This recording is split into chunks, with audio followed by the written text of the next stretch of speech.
어서 오세요. 괴담 들려주는 낚시꾼 괴담로 괴담집사입니다. 단편님들, 어떤 특정 장소에서 말이죠. 누군가가 이 세상 상식으로는 설명할 수 없는 그런 무서운 경험을 했어요. 그런데 그 뒤로 그 주변 많은 사람들도 똑같이 그 경험을 하게 된다며, 그런 경우에도 세상 상식으로는 이해할 수 없는 일이니까 하면서 그냥 웃으면서 넘어갈 수 있을까요? 이번 이야기는 비타님께서 보내주신 사연인데요. 고등학생 시절 절친에게 들은 친구가 직접 경험한 경험담이라고 합니다. 비타님, 사연 제보 감사합니다. 그럼 비타님 친구의 기묘한 경험담, 괴담집사의 시점으로 떨어보겠습니다.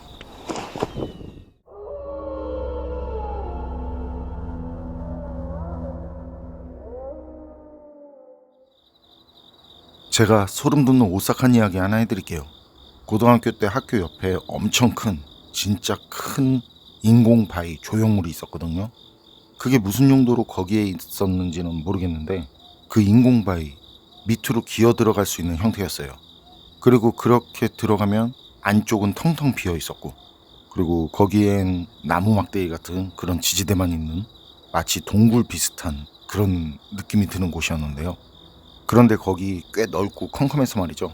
숨어서 쪼그려 앉거나 주저앉아서 그 몰래 담배 피우기에 정말 최적인, 그래서 당시 담배 피우는 아이들한테는 비밀 아지트 같은 그런 장소였는데요. 그래서 그 안으로 들어가서 담배를 피우다 보면 불빛 너머로 이제 익숙한 얼굴들이 자주 보이기도 했었던 그런 곳이었어요. 저도 고등학교 때부터 담배를 피웠었는데, 그래서 그때 저 역시 친구들하고 그 안에 들어가서 담배를 참 많이 피웠었죠. 지금 세대들은 왜 숨어서 담배를 피우는지 그걸 이해하지 못할 정도로 대놓고 태우는데, 적어도 우리 세대엔 그래도 최소 예의라는 게 있었다고 할까? 그게 잘못됐다는 걸 알고 있었다고 할까요? 그리고 지금처럼 피지컬이 어른들하고는 차이가 없는 그런 시절이 아니라서 그랬던 것 같기도 한데요. 그래서 어른들 눈을 피해서 어딘가 보이지 않는 곳에 숨어서 피거나, 피고 있는 와중에도 누가 소리를 지르면 급하게 담배를 이렇게 비벼 끄고, 그리고 흩어져서 도망치고. 그날은 학교에서 확실히 뭘 했는지 기억은 잘 나지 않는데, 아마도 늦게까지 혼자 농구를 했지 싶어요. 그러다 저녁 무렵이 됐을 쯤인데, 그때쯤 학교에서 나왔고, 평소에 늘 그래왔던 것처럼 학교 밖으로 나오자마자 인공바위 밑으로 기어 들어가서 물담을 피웠었죠. 막 담배를 맛있게 피우고 있는데, 그때가 늦은 저녁이라 그런지 그 인공바위 안은 한 치 앞도 분간할 수 없는 그냥 암흑 그 자체였거든요. 그런 어둠 속에서 몰래 피는 담배가 역시 꿀맛이라면서 한참 기분 좋게 담배를 피우고 있을 때였어요. 근데 그때 몇 미터 앞에 갑자기 동그라미 두 개가 보이는 거예요. 처음엔 그냥 담배 불빛인 줄 알았는데 그건 그런 게 아니더라고요. 그리고 잠시 뒤에 전 그게 눈이라고 생각을 바꾸게 됐는데, 그런 생각이 들 수밖에 없는 게 그게 점점 제 쪽으로 다가오고 있었다는 거죠. 그러고는 그 소리가 들리기 시작했고요.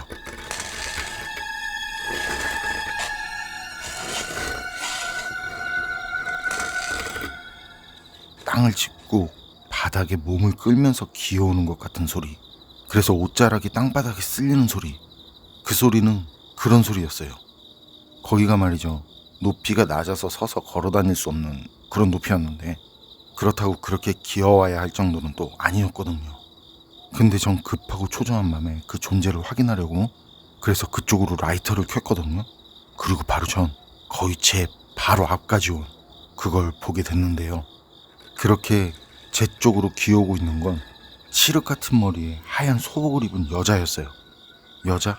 아니, 그건 머리가 길고 옷을 입고 있었지만 아무리 봐도 사람이라고는 할 수 없었어요. 그때 그건 누가 보더라도 사람이라고 할 수 없었을 거예요. 당시 가끔 여고생들도 그 안에 들어와서 담배를 피웠었는데, 그건 형태로나 행동으로나 그리고 제 직감적으로나 절대 사람이 아니었다는 거. 그리고 그때 본 귀신 눈, 라이터 불 하나로 밝힌 그 어둠 속에서도 말이죠, 그 눈은 흰자위가 아슬아슬하게 보일 정도로 눈 전체가 검은색으로 가득 채워져 있다는 걸 알 수 있겠더라고요. 그리고 얼굴은 짙은 회색 톤에 피부 상태는 가뭄에 갈라진 그 논바닥 있잖아요. 그 논바닥 같았는데, 그렇게 갈라진 곳들 중에서도 군데군다는 갈라지다 못해서 유리에 금이 간 것 같이 그렇게 괴랄하게 보이는 그런 얼굴을 하고 있었어요. 그냥 보는 것만으로도 막 심장이 오그라드는 그런 비주얼. 전 라이터를 그 귀신 쪽으로 진짜 있는 힘껏 던지고 말이죠. 전속력으로 반대 방향으로 네 발 달린 짐승처럼 기어가기 시작했는데요. 앞에서도 말했지만 그 인공 바위 안은 일어서서 걷거나 할 수 없는 낮은 높이라서 그땐 그렇게 기는 게 최선이었던 거죠. 그렇게 제가 빨리 기기 시작하니까 뒤에서 바닥 끄는 소리, 그 소리가 빨라지는 걸로 봐서는 그 여자 귀신도 속도를 올리는 것 같았어요.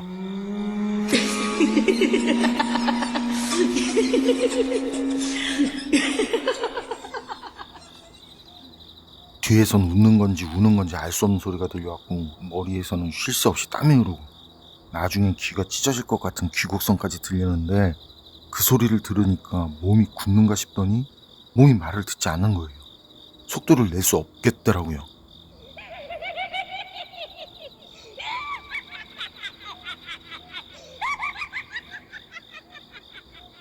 그리고 다시 기분 나쁜 소리가 들리는데 그땐 귀가 엄청나게 아팠어요. 귀에서 피가 나는 건 아닐까 하는 그런 생각이 들 정도였는데 어쨌든 전 다시 정신을 추스리고 이를 악물고 기기 시작했거든요. 그때 눈물에 콧물에 혹시나 안에 사람이 있을까 하고 소리도 지르면서 막 울면서 진짜 있는 힘을 다해서 기어나갔어요. 그리고 그때 제가 안쪽으로 많이 들어갔었는데 그만큼 한참을 기어야 했었고요. 추격전은 그 한참 동안 계속됐고요. 그리고 드디어 끝이 없던 것 같은 그 암흑이 조금씩 거치더라고요. 멀리서 어슴푸레하게 빛도 보이고 전 그 빛을 보면서 조금만 더 진짜 그때 그 한 줄기 빛이 보이는 입구 쪽으로 진짜 미친 듯이 막 기어갔어요. 팔꿈치도 다 까지고 무릎 살갗도 다 벗겨지고 어두워서 보이지도 않고 볼 여유도 없었지만 그때 쓰리고 아픈 그 고통이 몸 여기저기서 전해져서 몸 여러 곳이 다쳤다는 걸 알겠더라고요. 그런데 그런 쓰린 아픔보다 말이죠. 그때까지도 뒤에서 미친 듯이 흙을 파내는 듯이 기어오는 그 여자가 더 무서웠어요. 그런 상황에서 이 악물고 온 힘을 다해서 기어서 입구에 거의 다 도착했을 때쯤이었는데요. 그때 이제 나가기만 하면 된다 하는데 그때 귀신이 제 발목을 움켜쥐고는 다시 뒤쪽으로 끌어당기는 느낌이 들더라고요. 아닌 게 아니라 그때 체감상 2m 정도? 실제 그 정도 뒤로 끌려갔던 것 같아요. 제가 지금도 그렇고 그때도 그렇고 체격이 많이 좋구나 이런 말을 많이 듣는데 근데 그런 제가 아무 저항감 없이 그냥 속수무책으로 끌려갔었다는 그땐 진짜 이게 말이 되나 싶을 정도였는데 화가 나고 눈물도 나고 무섭기도 하고 오만 감정과 생각과 그런 여러 가지들이 동시에 안에서 뒤섞이는 기분 말로 표현할 수 없는 공포와 분노 그런 느낌이 들더라고요. 그때 그게 기분 아니겠냐고 기분 탓 아니겠냐고 할 사람도 있겠는데요. 그때 뒤로 끌려가다가 얼굴이 땅에 부딪혔거든요.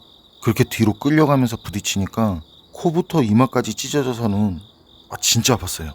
아파서 억소리도 나오지 않는 고통 그리고 그 아픈 만큼의 공포.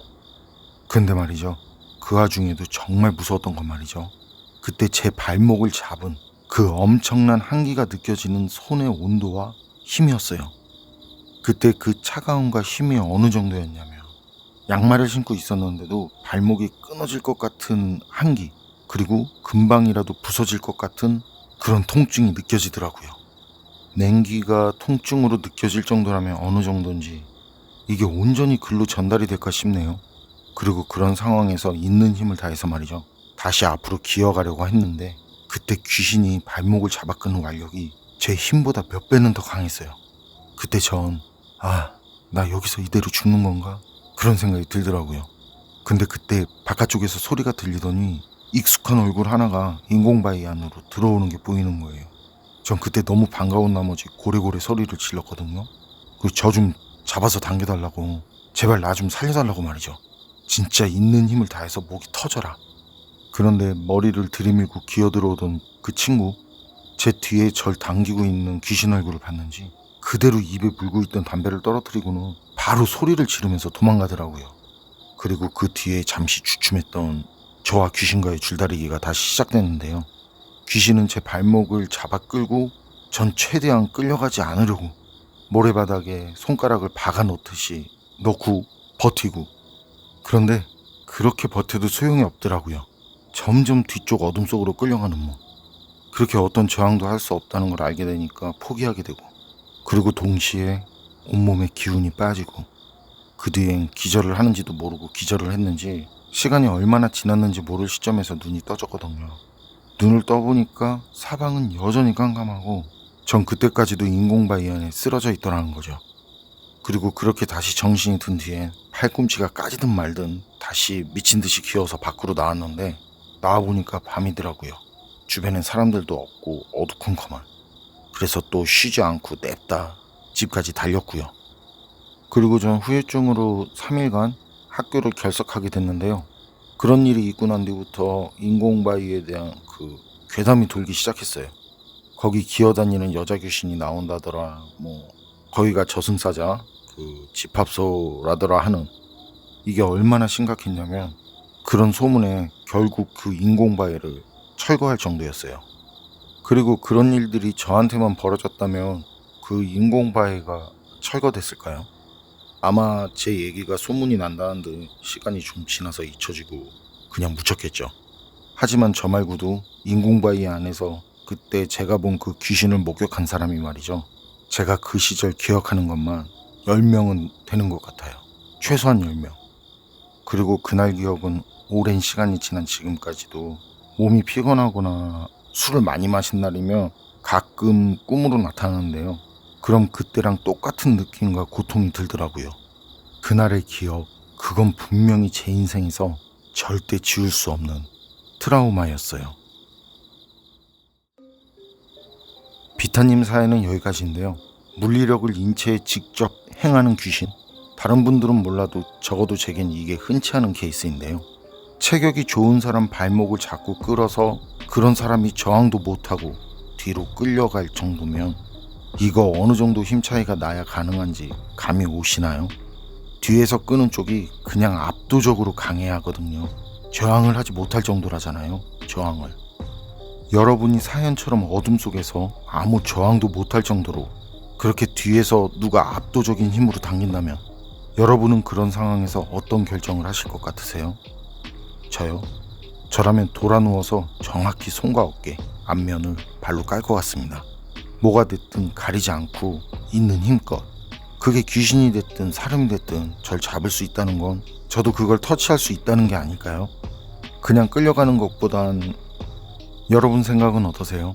판단은 여러분께 맡기겠습니다. 괴담록 오늘 이야기는 여기까지입니다.